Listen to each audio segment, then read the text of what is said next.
بسم اللہ الرحمن الرحیم، اللہ کے نام سے جو سراسر رحمت ہے، جس کی شفقت ابدی ہے۔ ناظرین محترم، یہ پروگرام ہے دین و دانش، جس میں ہمارے مستقل مہمان ہیں جناب جاوید احمد صاحب غامدی۔ آپ کو خوش آمدید کہتا ہوں سر۔ حامدی صاحب، آپ کو یاد ہوگا کچھ تعطل آ گیا ہمارے پروگرامز میں کہ ہمارا سلسلہ چل رہا تھا آپ سے گفتگو کا۔ جمعے کے دن خاص طور سے ہم آپ سے بات کرتے ہیں دین کے بنیادی موضوعات کے بارے میں، اور اس میں ایمان کیا ہے، اللہ پر ایمان کے بارے میں، فرشتوں پر ایمان کے بارے میں ہم نے اس سے پہلے آپ سے بات کی۔ آج ہم آپ سے جاننا ہی چاہتے ہیں کہ جو انبیاء کرام پر ایمان ہے، یعنی نبیوں پر جو ایمان ہے علیہ السلام، اس کی کیا حقیقت ہے؟ ایمان جو فیتھ ہے، جس کو مانا جاتا ہے اللہ کے لیے اور فرشتوں کے لیے، اس کا پھر جب نبیوں تک تسلسل بڑھتا ہے تو اس کی کیا خاص حقیقت ہے؟ ہمارے ساتھ تو اللہ تعالیٰ کے رابطے کا ذریعہ انبیاء علیہم السلام ہی ہے۔ اللہ تعالیٰ نے یہ بات قرآن مجید میں بالکل واضح کر دی ہے کہ کوئی براہ راست رابطہ نہیں ہو سکتا، اور رسالت مآب صلی اللہ علیہ وسلم کے بعد تو اس کا سلسلہ ہمیشہ کے لیے بند کر دیا گیا، یعنی اب قیامت تک اللہ تعالیٰ کوئی براہ راست رابطہ نہیں کریں گے۔ دنیا کے اندر اگر آپ مذاہب کا مطالعہ کریں تو دو ہی طرح کے مذہب ہیں، ایک الہامی مذاہب ہیں، دوسرے صوفیانہ مذاہب ہیں۔ جیسے بدھ مت ہے مثال کے طور پر، ہندو مت ہے۔ صوفیانہ مذاہب میں اس اصول پر اللہ کے ساتھ رابطہ آج بھی کل بھی مراقبے سے بھی ریاضت سے بھی ہو جاتا ہے کہ ہر انسان اپنے اپنے طریقے سے اپنے پروردگار کو اپروچ کر سکتا ہے۔ انبیاء علیہم السلام کے ہاں اس کے بالکل برخلاف یہ صورتحال ہے کہ اللہ تعالیٰ کا بندے کے ساتھ جو کچھ بھی تعلق ہے، ہدایت دینے کے لیے اس نے نبیوں کا سلسلہ قائم کیا ہے، اور سیدنا آدم علیہ السلام سے لے کر رسالت مآب صلی اللہ علیہ وسلم تک یہ سلسلہ ایسے ہی قائم رہا ہے۔ اس میں دو طرح کی ہستیاں آئی ہیں، ایک نبی ہیں، دوسرے رسول ہیں۔ نبیوں کا معاملہ یہ ہے کہ وہ اللہ تعالیٰ سے وحی پاتے ہیں، اور جو ہدایت ان کو دی جاتی ہے وہ انسانوں تک پہنچاتے ہیں۔ ہدایت کے بارے میں بھی یہ جان لینا چاہیے کہ اصلاً تو ہماری فطرت میں ودیت کی گئی ہے، یعنی دونوں چیزیں اللہ تعالیٰ نے انسان کو دے کر بھیجا ہے۔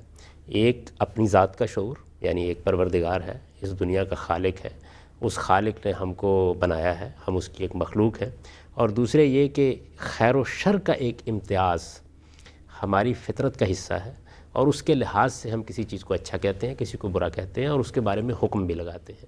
نبیوں کے ذریعے سے اصل میں اس کی تعین کی جاتی ہے، اللہ تعالیٰ کی صفات کیا ہے، اللہ تعالیٰ کے سنن کیا ہیں، اللہ انسانوں سے معاملہ کیسے کرتا ہے، خیر و شر کے معیارات کی حد بندی کیا ہے، اس کی بنیاد پر کیا قانون بننا چاہیے، کیا ضابطہ بننا چاہیے۔ تو یہ تمام تفصیلات انسان کو اللہ کی ہدایت کی تفصیلات یہ انبیاء علیہم السلام کے ذریعے سے ملی ہیں۔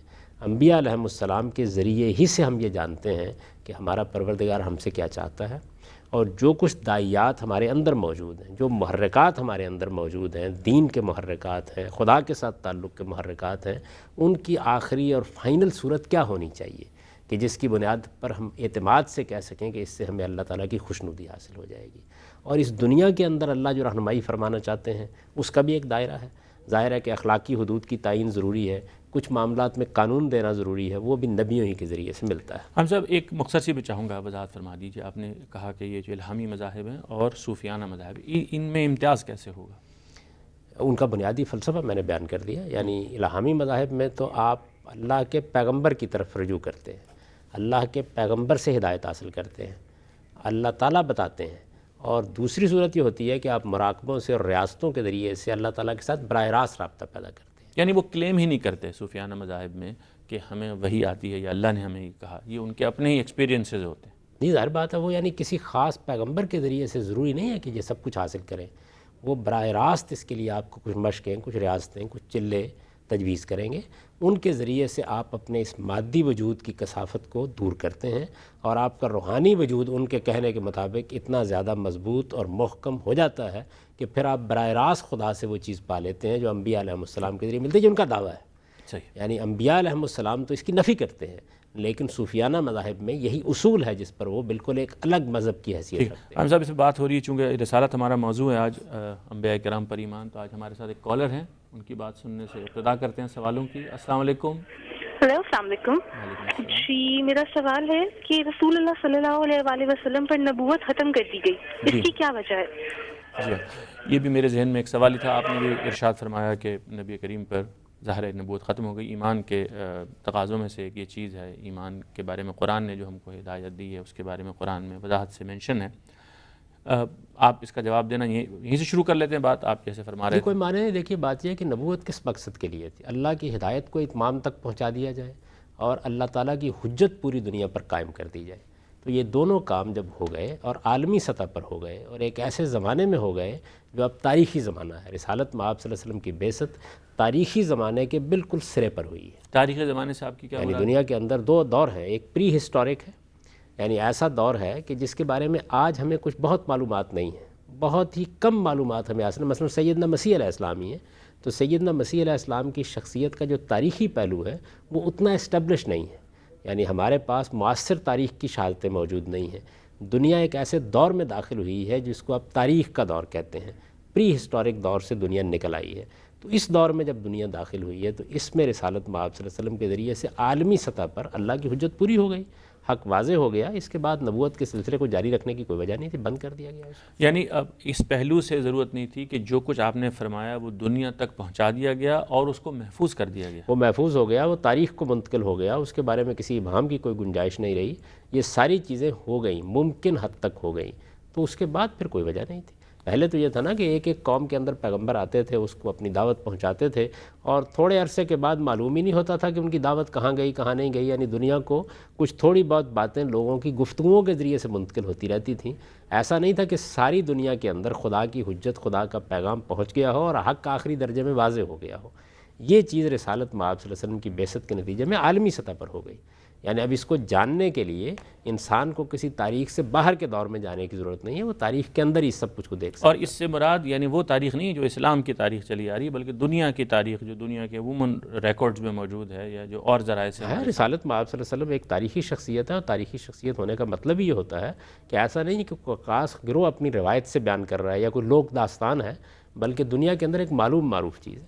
جس طرح مثال کے طور پر دوسری جنگ عظیم ایک تاریخی حقیقت ہے، یعنی ایسا نہیں ہے کہ یہ کوئی یورپ کا افسانہ ہے یا یہ ہمارا کوئی مسئلہ ہے، یہ ایک تاریخی حقیقت ہے۔ اچھا غامدی صاحب، اس پر ہماری بات ابھی جاری رہے گی، لیکن میں آپ سے چاہتا ہوں آپ جو اس کا فلسفیانہ پہلو ہے وہ بھی، اور خاص طور پر رسول اللہ سے صلی اللہ علیہ وسلم جو ہمارے عملی تعلق کے تقاضے پیدا ہوتے ہیں ان پر ایمان سے اور اس پر عمل کرنے کے لحاظ سے، اس پر بھی ہماری آپ رہنمائی فرمائیے گا۔ اور سوالات کے لیے خواتین حضرات آپ سے درخواست ہے کہ لائیو کالز کرتے رہیے۔ یہ پروگرام آپ لائیو دیکھ رہے ہیں، آپ کالز کر سکتے ہیں، اس کا جو طریقہ ہے وہ آپ اسکرین پہ ظاہر ہو جائے گا۔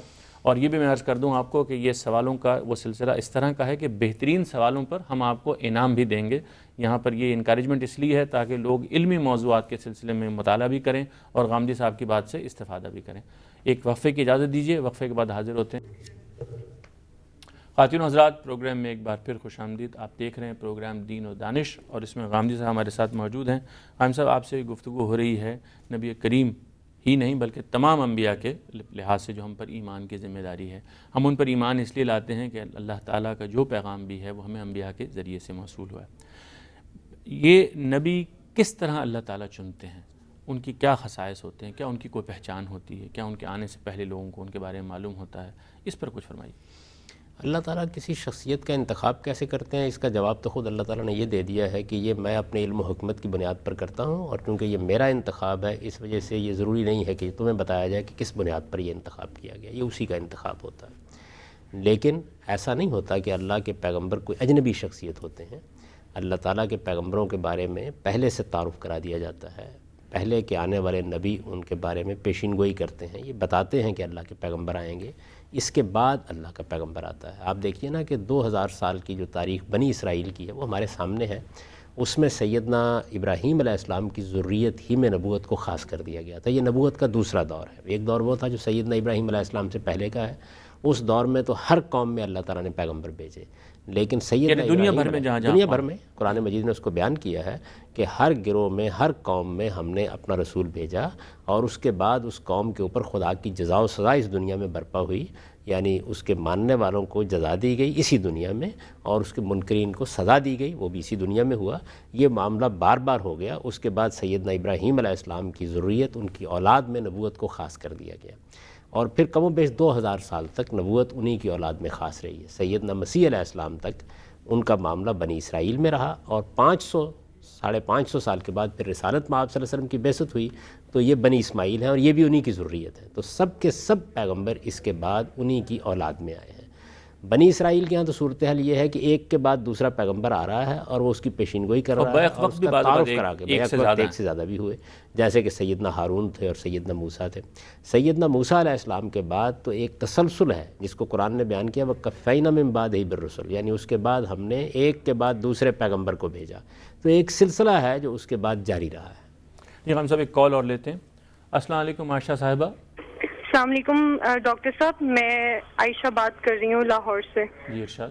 جی میرا غامدی صاحب سے سوال ہے کہ تاریخ میں ایسا کیوں ہوا کہ جن قوموں نے انبیاء کی بات نہیں مانی انہیں مٹا دیا گیا؟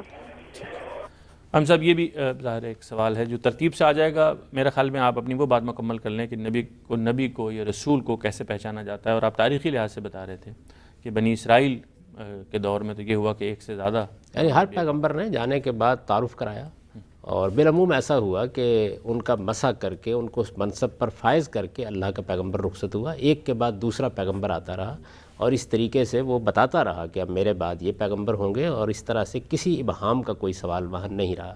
سیدنا مسیح علیہ السلام کے بارے میں بھی یہی ہوا کہ سیدنا یحییٰ علیہ السلام نے ان کی منادی کی اور یروشلم کی گلیوں میں لوگوں کو بتایا کہ میرے بعد ایک پیغمبر آنے والا ہے، یہ ان سے 6 ماہ چھوٹے ہیں، تو اس طریقے سے ان کی منادی انہوں نے کی، اور اس کے بعد پھر ان کو گرفتار کر لیا گیا۔ اسی دوران میں سیدنا مسیح کی بعثت ہوئی، تو پے در پے ایک پیغمبر کے تعارف کے ساتھ آتے۔ رسالت میں آپ صلی اللہ علیہ وسلم کے بارے میں یہ خصوصی اہتمام ہوا کہ سیدنا موسیٰ علیہ السلام سے لے کر تسلسل کے ساتھ پیشین گوئی کی گئی، بار بار اس کا عہد لیا گیا، تعارف کرایا گیا، بتایا گیا کہ وہ بنی اسماعیل میں آئیں گے، جس کو تورات اس طرح بیان کرتی ہے کہ تیرے بھائیوں میں سے ایک پیغمبر پیدا ہوگا، تو بنی اسماعیل ان کے بھائی ہیں، ان کا تعارف کرایا گیا، بتایا گیا ان پر کیا کلام نازل ہوگا، بتایا گیا کہ وہ کس سرزمین میں مبعوث ہوں گے، یہ بتایا گیا کہ ان کے اوصاف و صفات کیا ہوں گے، بلکہ یہاں تک کہ ان کا نام بتا دیا گیا، ان کے خاندان کا تعارف کرا دیا گیا، اور سیدنا مسیح علیہ السلام تو غالباً اسی مقصد کے لیے مبعوث ہوئے۔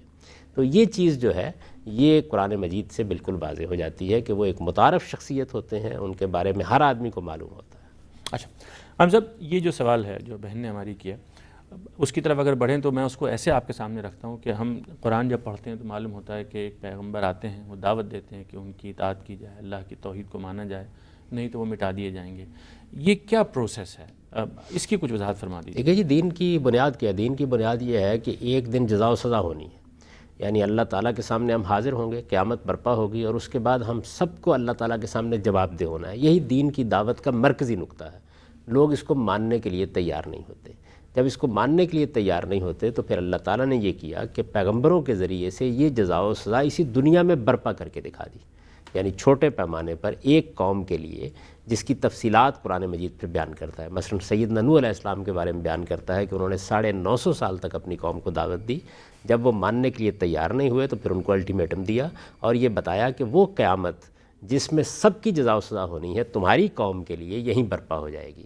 وہ قیامت برپا ہوتی ہے، پھر اس میں کیا ہوتا ہے؟ اس میں صالحین، نیکوکار، پیغمبر کے ماننے والے لازماً بچا لیے جاتے ہیں، اور ان کو سرفرازی حاصل ہوتی ہے، وہی پھر اس سرزمین کو بعد میں آباد کرتے ہیں، اور جو لوگ اس کے منکرین ہیں ان کو لازماً مٹا دیا جاتا ہے، ان کو سخت ترین سزا دے دی جاتی ہے۔ تو یہ جزا و سزا ہے جو اللہ تعالیٰ دنیا میں برپا کر کے، ایک طرح سے یوں سمجھے ایسے ایک سائنسدان ہے، وہ ایک نظریہ پیش کرتا ہے، لوگ جب اس کو نہیں مانتے تو وہ لیبارٹری میں آپ کو ٹیسٹ کر کے بتا دیتا ہے کہ دیکھیے یہ ہے، یعنی یہ بات جب لیبارٹری ٹیسٹ کے درجے پر آ جاتی ہے تو پھر اس کو مانے بغیر کوئی چارہ نہیں ہوتا۔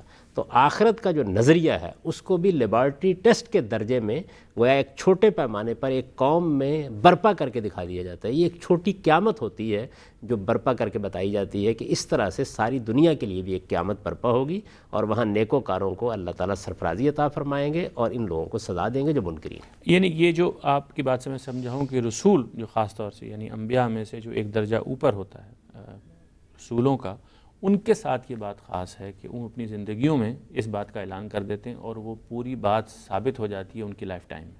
یہ ایسے ہی بالکل، یعنی رسولوں کو اللہ تعالیٰ اس مقصد کے لیے مبعوث کرتے ہیں، اس کو بطور ایک قانون کے قرآن نے بیان کر دیا۔ فَإِذَا جَاءَ رَسُولُهُمْ قُضِيَ بَيْنَهُمْ بِالْقِسْطِ، جب ان کا رسول آ جاتا ہے تو پھر انصاف کے ساتھ اس قوم کا فیصلہ ہوتا ہے، بالکل ایسے جیسے قیامت میں افراد کا فیصلہ ہوگا۔ ہم صاحب یہ ایک تفصیل طلب موضوع ہے، اس پر ہم بات جاری رکھیں گے۔ اس دوران میں سہیل شعیب صاحب جانتے ہوں گے، پرانے کالر ہیں ہمارے۔ السلام علیکم جناب۔ وعلیکم السلام ورحمۃ اللہ۔ جناب سب سے پہلے تو میں بہت شکریہ ادا کرنا چاہتا ہوں غامدی صاحب کی بک کا، جی وہ میں باقاعدگی سے پڑھ رہا ہوں۔ جی میرا سوال یہ ہے کہ اللہ تعالیٰ نے قرآن مجید میں سورہ حج